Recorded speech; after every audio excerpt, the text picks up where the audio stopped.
السلام عليكم ورحمة الله. أخوتي بالله أنصار رسول الله صلى الله عليه وسلم، السلام عليكم ورحمة الله.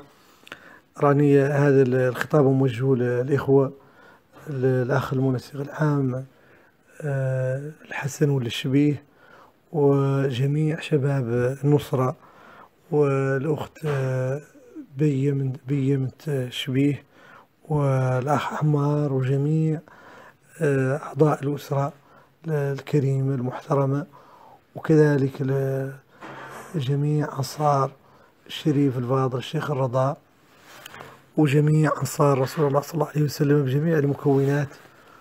وطبعا أخطأت، وراجين إن شاء الله نعود التوبة من الخطأ، تعود باطن، نعود إلى جانبها، وراجين نعود غالبة الشيطان وانتصرت عليه. ومستحضر قوله تعالى: وإخوانهم يمدونهم في الغي ثم لا يقصرون.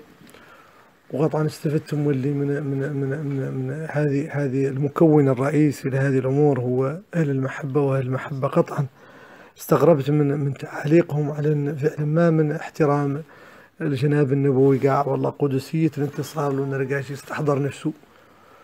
وعلى هذا الأساس كان مالك يعتذر عن نفسه، أعتذر للجميع، وكل ما صدر أعتذر للجميع. طبعا الجميع أقصد كما أكرر الحسن والشبيه، بي، عمار، أحمد وبودة، محي الدين، جميع المكونات أحبهم في الله وأجلهم وأعتذر لهم وأتمنى لهم كل الخير وغالبة الشيطان، وأتمنى أن أكون قد انتصرت عليه. وطبعا هذا الموقف لاحظوا أنه سيغيظ الكفار، وطبعا نصرة الرسول عليه الصلاة والسلام والذي هو منصور قطعا ليست إلا في هذا السياق. وإذا أحبكم في الجميع، وأكرر الاعتذار وأتمنى لكم التوفيق.